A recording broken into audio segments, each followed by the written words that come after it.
She was the daughter of a billionaire living in a mansion filled with gold. But for 7 years, not a single word ever left her lips. Doctors said she could speak, but she wouldn't. Her parents tried everything, from world-class therapists to miracle cures, but the silence only grew heavier. And then, one day, at the mansion gates, a 9-year-old homeless boy appeared. And in that moment, something happened no amount of money could buy. But before we dive in, tell us in the comments, where in the world are you watching this from? We love hearing your stories. Now let's get started. The Sterling mansion stood like a fortress of glass and marble on the edge of the city. Its windows reflected the skyline in the distance, the shimmering towers Alexander Sterling had built with his empire. From the outside, the home looked like perfection.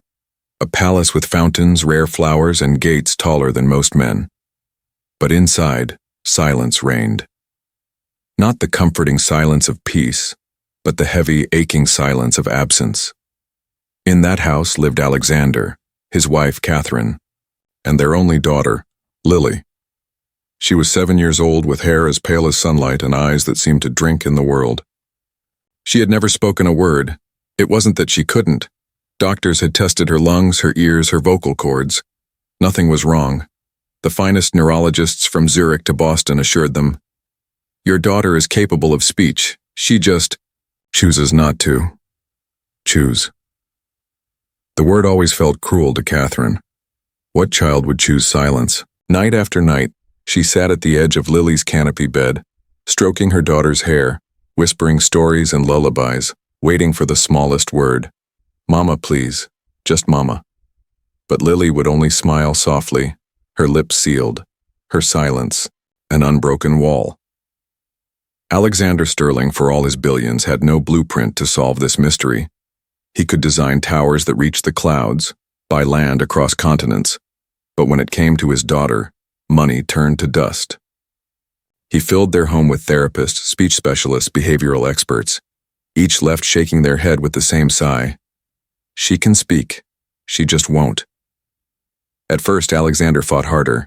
He booked more appointments, demanded progress, scolded the professionals when nothing changed. But after 7 years, even his iron will began to rust. His frustration hardened into something colder. Distance. He stopped attending the therapy sessions. He buried himself in work. He convinced himself that maybe it was better not to hope. But Catherine never stopped hoping. Her heart ached every time she saw Lily giggle silently, her little shoulders shaking, her lips parting in laughter that made no sound. Joy was there, locked inside, but unreachable. Catherine prayed. She prayed in the quiet of her room, in the car, even in the middle of dinner when Alexander droned on about business deals. Her prayer was always the same. "Please let me hear my child's voice before I leave this earth." One Tuesday morning, that silence cracked. Not by doctors, not by Alexander, but by chance. Catherine was folding Lily's dresses in the laundry room when she noticed the house felt too quiet. Usually, Lily played with her dolls in the sunroom, arranging tea parties without a single spoken word. But now the dolls sat abandoned and the sunroom was empty. Panic stabbed through Catherine's chest. She rushed from room to room, her voice echoing through the halls. "Lily! Lily, where are you?" Her husband's voice barked from the foyer. "What's going on?" "She's gone, Alexander. I can't find her." They tore through the house, hearts pounding, until Catherine spotted the front gate slightly ajar. She stumbled outside, terror gripping her throat. What if she had wandered into the street? What if someone had taken her? And then she froze. Just beyond the gate, Lily stood on the sidewalk. Not crying, not lost. Standing perfectly still, staring at someone, a boy. He looked no older than 9, with skin dark as night and clothes torn and dusty. His shoes had holes, his backpack was worn thin, and his hair curled in messy knots. His eyes, however, were alive, bright, curious, carrying both weariness and wonder. He clutched a small piece of bread as though it was treasure, but when he saw Lily, he smiled. "Well, hey," the boy said, his voice soft, almost playful. "You live here?" Looks like a castle. Lily didn't answer. She tilted her head, studying. Him. Alexander stormed forward. Get away from her, but Catherine grabbed his arm. Wait. The boy didn't flinch at Alexander's sharp tone. He crouched down, his knees on the rough sidewalk, bringing himself to Lily's level. Don't worry, he said kindly. I'm not going to hurt you. My name's Malik. Still no words from Lily, but her lips curled. A smile. Malik noticed. You like stories? He asked. He held up his bread. I can tell you about the time I traded half a sandwich for a pair of socks. Best deal I ever made. Something happened then. Lily giggled. Not loudly, not with words, but the sound, thin and airy, escaped her throat. Catherine's knees went weak. Alexander's jaw fell slack. She laughed. Catherine whispered, clutching her chest. Malik's eyes lit up. See? I knew. You had a laugh hiding in there. Alexander snapped back. That's enough. Step away from my daughter. But Lily didn't move. She edged closer to Malik, her tiny hand brushing the gate as though drawn to him. Malik lowered his voice, speaking only to her. You don't have to say anything, you know. Sometimes the world's too loud. But you and me, we can make our own kind of quiet.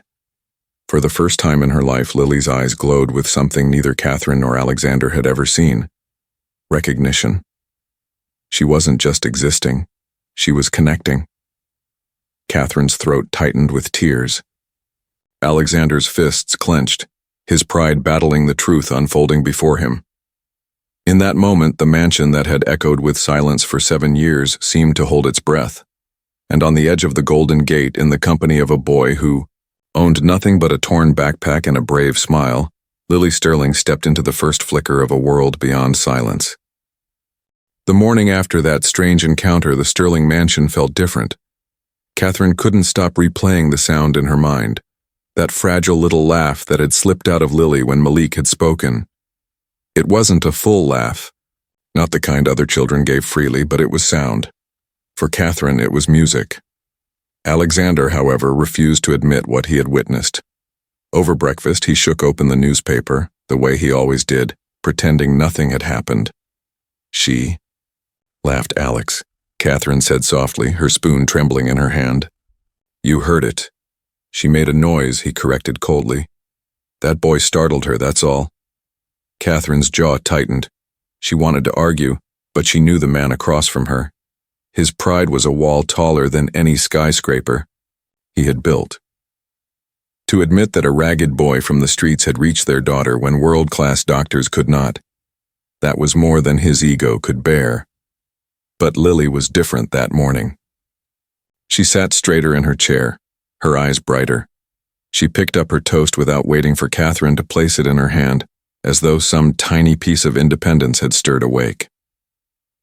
When the chauffeur arrived to take her to her therapy session, Lily quietly shook her head. Catherine blinked, stunned. Her daughter had refused. Alexander barked. She goes. We pay for the best, and she goes. But Lily turned her face toward the gate, her lips parted in a soft, soundless longing. She was waiting. That afternoon, Catherine found her daughter standing barefoot on the marble steps of the mansion, eyes fixed on the road. And then she saw him, Malik, coming down the street with his battered backpack slung over one shoulder. He looked like he had no destination, as though he simply wandered wherever his feet carried him. When his eyes caught Lily's, his tired face broke into a grin. There's my princess, he called softly. Lily's entire body seemed to light up. She clapped her hands, a sharp sound that made Catherine gasp. Another sound. Not words, but progress. Alexander, standing at the top of the stairs, frowned. This ends now, he muttered. But Catherine touched his arm. Wait. Just watch. Malik crouched near the gate, careful not to push or crowd her. You know, he said, pulling something from his pocket. I found this shiny button yesterday. Thought it looked like treasure. He held out the small object, a golden button, a little worn, but still gleaming. Here, for you. Lily reached through the gate, her tiny fingers curling around it. She examined it as though it were a diamond. Then, without hesitation, she bent down, plucked a wildflower from the grass near the driveway, and held it out. Malik's grin widened. A trade? Best deal I've ever made. Catherine's eyes filled with tears. She had never seen Lily initiate anything with another person before. Alexander muttered, "This is ridiculous. She doesn't need trinkets from the street." But Catherine turned sharply. "She needs connection, Alex, can't you see it?" Over the days that followed, the routine began to grow. Lily would wait by the gate, clutching her button or one of her dolls, and Malik would appear, sometimes with stories, sometimes with nothing but his smile. He told her about stray cats that followed him around the park, about the time he tried to sleep on a rooftop just to see the stars, about the rhythm he tapped on empty cans when he was hungry to distract himself from the ache in his stomach. Lily listened. She didn't speak, but her silence wasn't empty anymore. It was attentive, alive. Sometimes she mimed his stories with her hands, pretending to be the cat or the drummer. Other times she left him small gifts, a marble, a crayon drawing, a ribbon from her hair. Malik always treated them like treasures, tucking them carefully into his pocket as though they were worth more than gold. Catherine watched from the window, most days her heart swelling with something she hadn't felt in years, hope. One morning, Catherine finally gathered her courage and walked to the gate. "I don't even know your name," she said nervously. Malik looked up, surprised. "Malik," he answered. She hesitated, her voice trembling. "Thank you for being kind to her." He shrugged, as if it was nothing. "She's my friend." Alexander, overhearing from the steps, stiffened. "Listen, boy," he said sharply. "We appreciate whatever amusement you've given her, but my daughter doesn't need friends from the street. She needs professionals, real help." Malik met Alexander's hard gaze without flinching. Maybe she doesn't need people who want to fix her. Maybe she just needs someone who listens. Catherine's breath caught. Alexander's face turned red, but he said nothing. For a man who commanded entire boardrooms, he suddenly had no words. Lily, however, had the loudest response of all. She clapped again, laughing silently at Malik's bravery, her small frame shaking with joy. The friendship only deepened. Catherine began to notice Lily was changing, not in words yet, but in spirit. She hummed softly when she brushed her doll's hair, a soundless tune that only she could hear. She began to eat more eagerly, to run through the garden instead of walking aimlessly. She was alive. But Alexander remained conflicted. One evening he stood by Lily's bedroom door watching her draw. She had sketched a crude picture of two stick figures, one tall with a crown on its head, the other smaller, holding a flower. Between them was a sun. Alexander asked quietly, "Is that me?" Lily glanced up, then back at her drawing, her little hand moving to shade in the sun. She didn't nod, she didn't smile. She was quiet again. And for the first time, Alexander realized something terrifying. He, the father who had given her the world, didn't live in her drawings. Malik did. That night, as Catherine curled up beside him in their massive bed, Alexander whispered almost in defeat, "What if she loves him more than us?" Catherine took his hand, her eyes glistening in the dark. "She doesn't love him more, Alex. She just loves him differently. He gives her something we couldn't. Freedom from expectation." Alexander closed his eyes. For the first time in his life, the walls of his pride began to tremble. The world had told Alexander Sterling that power was measured in towers, in contracts, in the zeros on a check. But a homeless boy with nothing but a worn backpack was teaching him otherwise. And though he fought it, deep down he knew Malik had unlocked something in his daughter that no fortune could buy. The silence in the mansion was beginning to crack, and in its place, something new was blooming. The Sterling mansion had always been a place of glass and marble, echoing with footsteps but rarely with laughter. Yet slowly, something was shifting. The silence that had once weighed heavy in every hallway was beginning to loosen. Because of a boy who had nothing but his stories, his laughter, and his patience. Every afternoon, without fail, Lily would stand by the gate, waiting. Sometimes she carried one of her dolls. Sometimes she clutched a drawing. Sometimes nothing at all. She didn't need a reason. She only needed Malik. He always came, sometimes with crumbs in his pocket from a meal he had begged for, sometimes empty-handed. But he always came. He would crouch near the gate, talk to her as though she were any other child, and never once ask her to speak. One day, he tapped a rhythm on the pavement with a stick. "This is how I keep myself busy when I'm hungry," he explained. "Tap, tap, tap, makes me forget my stomach for a little while."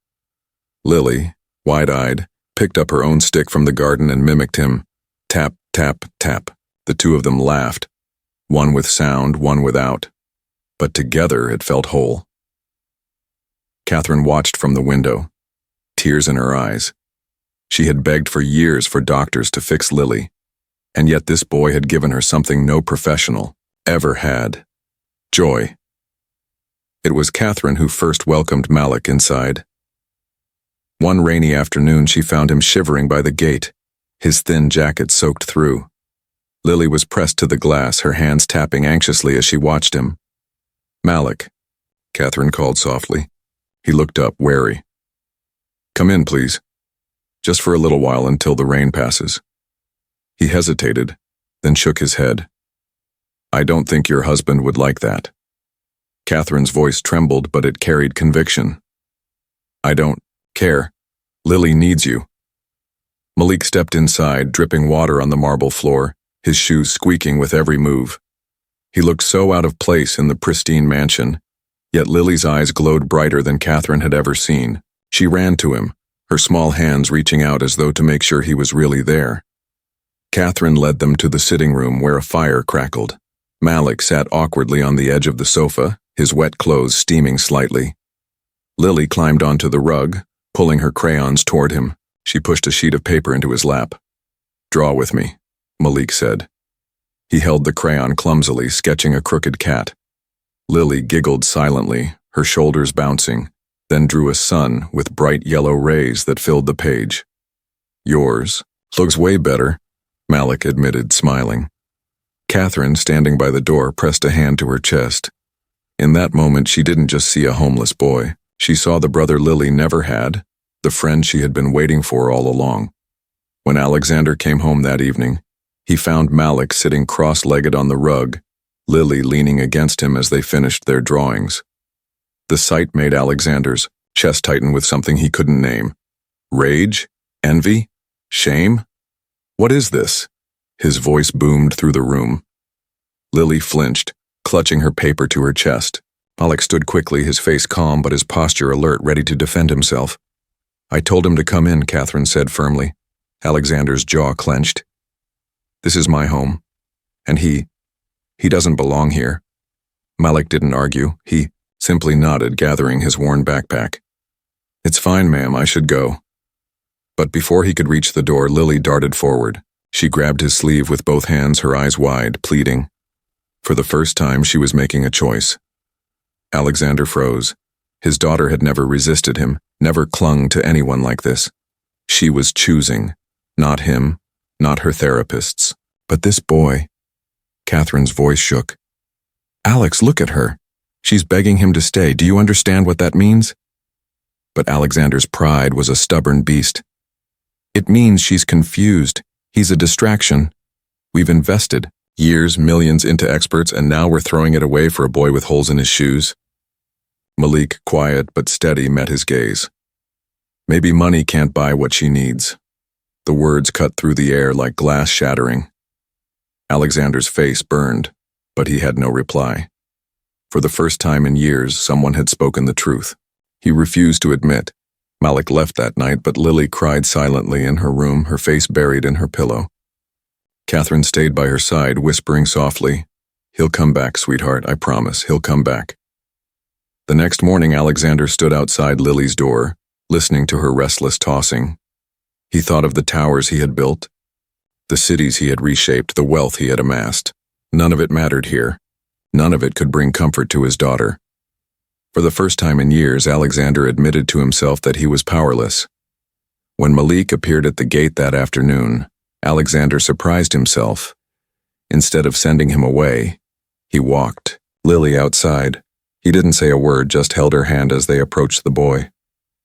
"Afternoon," Malik said carefully, unsure of his welcome. Alexander's jaw tightened, but he nodded once. "Afternoon."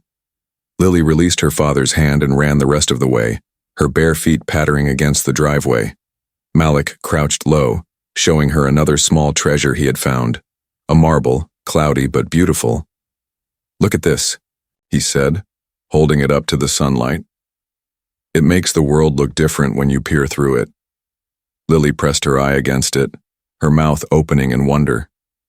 She laughed silently, a breathy sound slipping out, like the whisper of wind, through leaves, and Alexander heard it. For the first time he truly heard it. His throat tightened. For years he had believed his daughter was broken, that she was a puzzle to be solved. But standing there, watching her laugh with Malik, he realized something he had never considered. She wasn't the one who needed fixing. He was. From then on, Malik was no longer just a visitor. He became part of their world. Catherine gave him meals, Lily gave him drawings, and slowly Alexander gave him something too, space and eventually respect. The walls around Alexander's pride were crumbling, and though he didn't know it, yet on the other side of those walls waited the miracle he had been chasing for 7 long years. The late afternoon sun spilled across the Sterling Gardens, painting the marble fountain in shades of gold. Lily sat cross-legged on the grass, crayons scattered around her like fallen petals. Beside her, Malik leaned on his elbows, humming softly, as he watched her draw. He had been coming for weeks now, sometimes through the front gate, sometimes welcomed into the sitting room, other times running barefoot through the garden with Lily, as though the mansion were his playground. He belonged here, Catherine thought, even if he had no fine clothes or polished manners. Alexander, still stiff with pride, had stopped trying to deny it. He couldn't. Every time Malik arrived, Lily's eyes lit up in a way he had never seen before.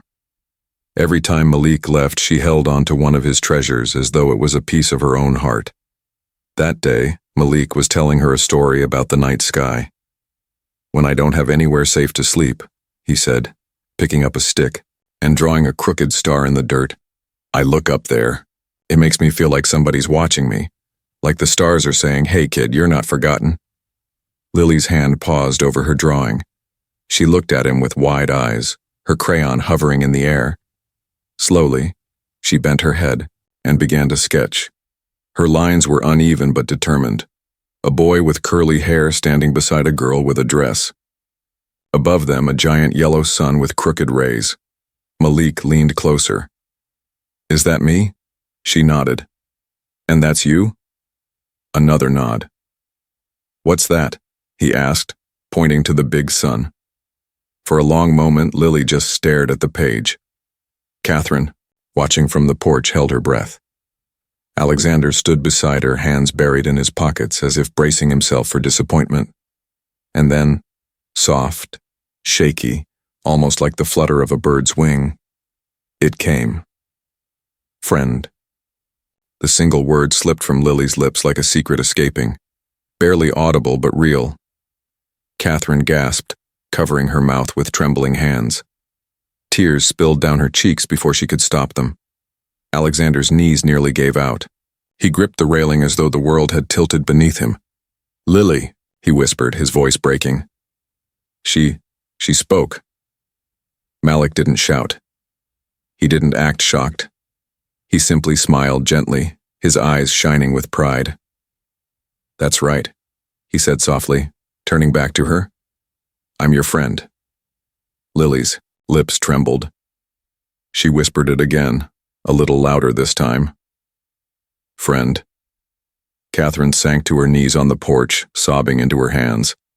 Alexander pressed his palms to his face, his shoulders shaking as though years of weight were collapsing, at once. Lily looked up at her father then, her eyes searching his. For the first time, Alexander didn't see silence. He saw courage. He stumbled forward, kneeling in the grass beside her. "Lily," he choked out. "Say it again. Please." She touched his sleeve, her voice fragile but certain. "Friend." Alexander broke. He pulled her into his arms, clutching her as though he could hold the miracle forever. Catherine rushed to join them, wrapping them both in her embrace, and still, Malik sat quietly, giving them the moment, his smile soft but proud. 2 days that followed were unlike anything the Sterlings had ever known. Lily didn't suddenly chatter away. Her words were few and halting, but every sound was a treasure. Her second word came when Catherine sang to her one night, brushing her hair. Lily's small voice whispered, "Mama." Catherine cried so hard she could barely finish the song. Her third came days later when Alexander lifted her onto his lap during breakfast. She touched his tie, giggling, and whispered, "Papa." For Alexander, it was the sweetest contract he had ever signed, sealed not with ink but with love. Malik remained a steady presence, never asking for anything, never expecting more. He taught Lily hand-clapping games, showed her how to whistle by blowing softly into her hands, and told her endless stories of cats, stars, and the strange adventures of a boy who had nothing but found joy in scraps of the world. Sometimes Lily would whisper one of his words back, star, cat, song. Each time Malik smiled as if he had discovered treasure. One evening, Alexander approached Malik as he sat on the garden steps, polishing the cloudy marble Lily had given him weeks ago. For a long moment, Alexander said nothing. Then, in a voice heavy with humility, he spoke. "You gave me something no doctor, no specialist, no amount of money ever could." Malik looked up, surprised. "I didn't give you anything, sir. She already had it inside her. She just needed someone to wait." Alexander swallowed hard. "Then thank you for waiting." He extended his hand. Malik hesitated, then shook it. For the first time, Alexander Sterling, a man who had towered over boardrooms and governments, looked at a homeless child not as lesser, but as equal. Weeks turned to months. Lily's words came slowly, like blossoms opening one by one in spring. She would never be a chatterbox. That wasn't who she was. But her whispers filled the house with more life than any of the grand parties Alexander had once hosted. The mansion no longer echoed with emptiness. It echoed with Catherine's laughter, Alexander's softer voice reading bedtime stories, Malik's cheerful hums, and Lily's tender words. Catherine often said, "I prayed for her first word. Now I pray she never stops smiling like this." Alexander, sitting on the porch one evening as Lily twirled barefoot in the grass, whispered to himself, "She was never broken. She was just waiting for someone to listen." Malik's own life began to change too. With the Sterlings' help, he found a safe home and enrolled in school. But he never stopped visiting Lily. He never let his new beginnings erase the bond that had awakened her voice. To the world, Alexander Sterling remained a titan of industry, a man who shaped cities. But in the quiet of his heart, he knew the greatest miracle of his life had not been built with steel or stone. It had been spoken fragile and small by a girl who had once been silent, and it had begun with a single word, friend. She didn't just find her voice, she found hope. And sometimes the smallest acts of kindness can change a life forever. If this story touched your heart, don't forget to like, share, and subscribe for more inspiring stories. Until next time, stay kind, stay hopeful, and keep believing in miracles.